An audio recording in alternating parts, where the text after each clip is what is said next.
काल सभागृहामध्ये जे डास फवारणीचे जे यंत्र आहे त्याच्यावर किती पेट्रोल खर्च होते त्याची आकडेवारी तुम्ही मांडली. खरं तर कुठेतरी घोटाळा या ठिकाणी जाणून आला. तितकं खर्च हे होत नसताना देखील आकडेवारी आहे ती दाखवण्यात आली. काय सांग आपण महापालिकेतले अनेक घोटाळे बघितलेले आहेत, परंतु फॉग मशीन हे जे मशीन आहे हे डिझेलवर चालतं आणि आपण बघितलं तर कोल्हापूर महानगरपालिकेकडे ह्याचे 10 मशीन्स आहेत. त्यांचं एका मशीनमध्ये 5 लिटर डिझेल बसतं आणि ते मशीन 1 तास ते सव्वा तास चालतं. आपण जर नीट भागात सगळ्या बघितलं तर सकाळी एकदा आणि संध्याकाळी एकदा 1 तासभर ते मशीन चालतं, म्हणजे ॲव्हरेज 10 लिटर डिझेल खर्च होतं. रोज 320 लिटर डिझेल त्या 10 मशीनसाठी घेतलं जातं. हे रेकॉर्ड आहे सगळं, मी त्याचे रेकॉर्ड्स काढलेले आहेत सगळे रोजचे. ॲव्हरेज सुट्टी वगैरे सोडलं तर महिन्याला 6 ते 7 हजार लिटर डिझेल या मशीनला लागतं.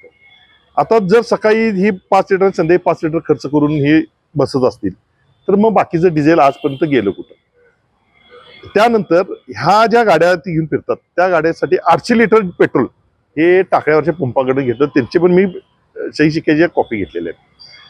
आपण जर बघितलं तर 1 लिटरला 50 किलोमीटर गाडी जर फिरत असेल तर मी म्हणतो 2 लिटर जरी त्यांनी घातलं गाडीत तरी रोजचं 100 किलोमीटर व्हायला पाहिजे. ह्याचं नोंद आजपर्यंत कोणी घेतली नाही.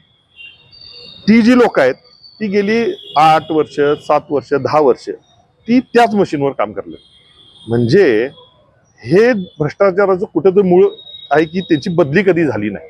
आणि त्यात जरा डीप गेल्यानंतर कळालं की हे वरचं डिझेल जे आहे हे 70 रुपयानं ट्रॅक्टरवाले ट्रकवाल्यांना हे बाहेर विकलं जातं. जर आपण अभ्यास केला तर महिन्याला कमीत कमी 3 लाख रुपयाच्या आसपास हे वरच्यावर ही मलई खातो. वर्षाला जवळ 35 ते 40 लाख रुपये.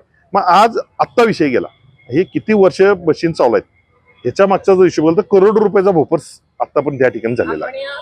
बद्दल सांगितलं इतक्या म्हणजे मोठ्या प्रमाणात तेच ड्रायव्हर्स असणारे विकतात असा आपण आरोप करताय.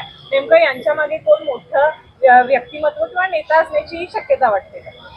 काय झालं मॅडम, आपण बाकी कचरा पाणी जागा ह्यातच महापालिकेचं लक्ष गेलं. आजपर्यंत ह्या मशीनकडे कुणाचं लक्ष गेलं नाही.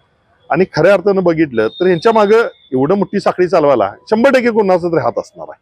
आता तेच आमचं काम आहे की ह्या मागचे कोण आहेत, ह्यात कोण जर सामील असतील तर त्यांना निलंबितही केलंच पाहिजे. हे आमच्या आता प्रामुख्याने राहणार.